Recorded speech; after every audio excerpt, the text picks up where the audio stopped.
ఈ రోజు కడప గడ్డపై జరుగుతున్న ఈ మహానాడు చూస్తే ఎన్నికలై ఏడాది జరుగుతున్నా మీలో ఆ కసి, ఉత్సాహం, ఉద్వేగం ఏమాత్రం తగ్గలేదు. నేను చాలా మహానాడు చూశాను.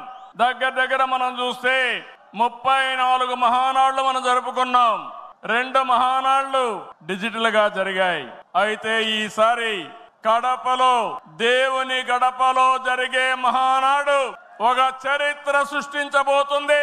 సువర్ణాక్షరాలతో ఆంధ్రదేశ రాష్ట్ర ఆర్థిక పరిస్థితి ఒక దిశ నిర్దేశిస్తుందని చెప్పి తెలియజేసుకున్నా. ఈరోజు చల్లని వాతావరణం.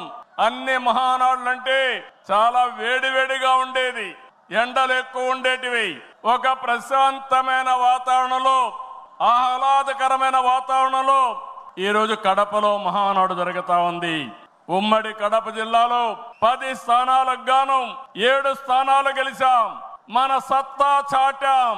ఈసారి ఇంకొంచెం కష్టపడితే 10కి 10 మనమే స్వీప్ చేస్తాం.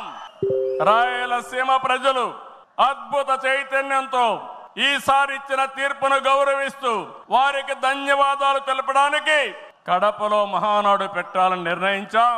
ఈ మహానాడును మీరు చూస్తే బ్రహ్మాండంగా చేసిన నాయకులకు, కార్యకర్తలకు మనస్ఫూర్తిగా అభినందనలు, కృతజ్ఞతలు.